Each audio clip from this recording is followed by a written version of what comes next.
Hello friends, welcome back to your channel. This is Manna and title आपने देख लिया होगा। The video is based on my score card IBPS just released. Okay, अब मतलब expected नहीं था, काफ़ी पहले आ गया है। अदरवाइज 1 वीक तो हम एज्यूम करके लेते ही हैं कि 1 वीक तक आएगा, बट स्टिल ठीक है। और कट ऑफ भी देख ली होगी, बहुत ज़्यादा कोई वैकेंसीज का फ़र्क पड़ा नहीं है। लास्ट ईयर भी 50 कुछ थी, इस बार भी वही गई है, 0.5 में फ़र्क पड़ा है जैसे।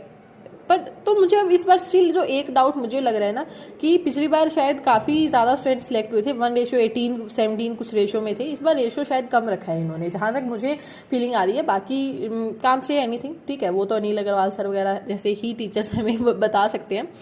सो अभी मैं बता रही हूँ, तो मेंस के लिए मैं प्रिपेयर कर ही रही थी, पर स्टिल ठीक है, मेंस में प्री में पास हो गए हैं तो लग गई थी मैं। एक जो डाउट आ रहा था काफ़ी ज़्यादा डिस्क्रिप्टिव के लिए, तो देखो ये डिस्क्रिप्टिव के लिए आप देख सकते हो सामने ये वाला, और बैंकिंग नॉलेज के लिए जो बोल रहे थे ये देखो। हर एक बुक वो होता है ना कि हमें डिफरेंट चीज़ों से हमें निकालना पड़ता है, और हमारा काम है आपको गाइड करना, ठीक है। जो चीज़ें जो सोर्सेस मेरे पास हैं वही मैं आपको बता रही हूँ।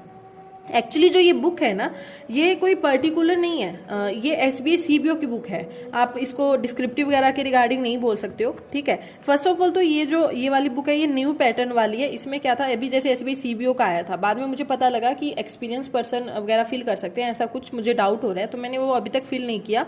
तो कल देखूंगी मैं वो फिल करने के लिए कि ये हो रहा है या नहीं मुझसे फिल, कि मैं रिक्वायरमेंट्स फुलफिल कर पा रही हूँ या नहीं। तो इसीलिए मैंने ये बुक ली थी, ठीक है। लेकिन अब काम कैसे आ रही है ये मेरे, क्योंकि ये मोस्ट शायद बोल रहे थे कि पैटर्न जो चेंज हुआ है CBO वगैरह में, तो ये मोस्ट सबसे पहली ऐसी बुक है जिसने चेंजेस किए हैं या उसी पैटर्न पर लेकर आए हैं। तो इसमें अब काम मेरी कैसे आ रही है, CBO का तो जैसे फिल नहीं कर रही हूँ, तो लेकिन डिस्क्रिप्टिव टेस्ट और बैंकिंग नॉलेज ये दो पर मैं यहाँ से पढ़ रही हूँ।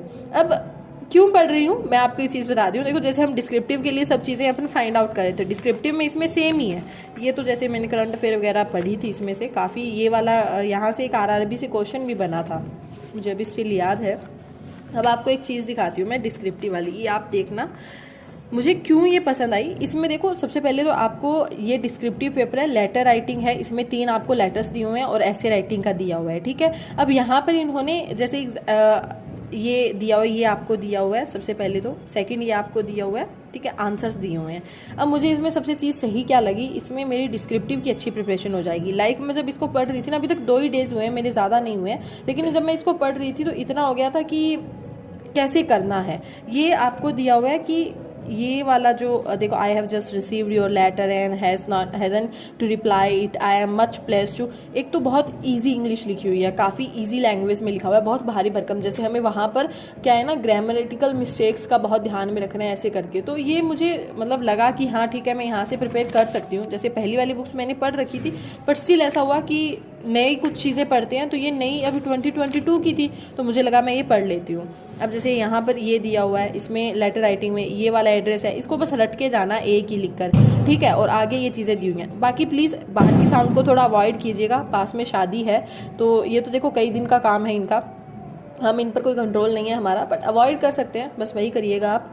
एंड उसके बाद में बस मैं यही बोल रही हूँ, अगर आप में से कोई किसी स्टूडेंट के पास SBA CBO की ये बुक है, तो आप इसको एक्चुअली कैसे अपने काम में ले सकते हो, ठीक है। भले ही आप CBO के लिए जा रहे हो नहीं जा रहे हो, डिस्क्रिप्टिव और बैंकिंग अवेयरनेस तो यहाँ से पढ़ लो। काफ़ी नई चीज़ें मुझे देखने को मिल रही थी और काफ़ी ईजी मिल रही थी, ओके। और ऐसा भी नहीं था कि वही सेम घिसे पीटे से होते हैं ना, लेटर्स दिए हो, नहीं। मुझे ये लेटर देखो, ये वाला write a letter complaining about the poor quality and inadequate supply of water, mainly ऐसे ही क्वेश्चंस आते हैं एग्जाम में भी, ठीक है। तो इसमें आप ये पढ़ोगे, काफ़ी इजी इंग्लिश आप फाइंड आउट करोगे इसमें। और जहाँ तक बात रही मेरे स्कोर की, तो स्कोर देखो आप स्क्रीन पर देख सकते हो। Cut off 49.75 and I got total 55.75, okay. You can say that 6 marks more than the cut off. Last year I got 18 marks more than the cut off इस बार, बट स्टिल ठीक है, clear हुआ है, अच्छी बात है। रीजनिंग मैथ्स गुड स्कोर है, अच्छा स्कोर मान रही हूँ मैं अटेम्प्ट के अकॉर्डिंग, जो मैं अटेम्प्ट करके आई थी जो भी थी। इंग्लिश में मेरे मार्क्स 12.25 है। अब इसका रीज़न क्या एग्जैक्टली देखो, जब तक हमारे रो मार्क्स वगैरह कुछ भी हमें नहीं मिलता है तो कुछ भी हम नहीं बोल सकते हैं, बट स्टिल मुझे लग रहा है शायद मेरी एक्यूरेसी बिगड़ गई हो, शायद मैंने ही गलत कर दी हो सकता है, चांसेस काफ़ी ज़्यादा है, ओके। बट पता नहीं, जो भी है, मुझे पैसेज वाले क्वेश्चंस में डाउट था, बट हाँ 2-3 क्वेश्चन तो मेरे इंग्लिश में गलत थे, आते ही बाहर मुझे पता लगा था, ठीक है। 2 क्वेश्चन गलत हुए थे, वो मुझे आइडिया था कि ये क्वेश्चन गलत है मेरे, जैसे मैंने अपनी वीडियो एनालिसिस वीडियो में भी बोला होगा आपको, लेकिन बाकी कहाँ क्या हुआ तो इट्स ओके, टोटली एक्सेप्टेबल, जो भी है क्लियर करना बहुत बड़ी बात है। ओके, और अब हम मेंस के लिए बस मैं प्रिपेयर कर ही रही हूँ, तो यही बस पढ़ रही थी, तो अभी जस्ट पता लगता है ग्रुप में जब मैसेज आते हैं टेलीग्राम में, तमन्ना चौधरी जैसे चैट वाला जो ग्रुप है उसमें कि ये मार्क्स है, कट ऑफ ये गई है, तो मुझे लगा कट ऑफ पहले ही कैसे आ गई, तो पूछा मैंने तो कहते मार्क्स आ गए हैं, तो बस देख लिए और आपके साथ शेयर कर लिए हैं। बाकी अब पढ़ लो मेंस के लिए, और जिनका नहीं हुआ है उनको एक ही बात कहूँगी, देखो मेरा भी इस बार जो ईयर का स्टार्टिंग हुई थी ना, वो एक फेलियर के साथ हुई थी, नोवेल RRB क्लर्क में फेल थी मैं। Okay, so failures are the steps toward the success. Okay, मैं तो यही कहूँगी, सक्सेस का जो failures are the parts of success.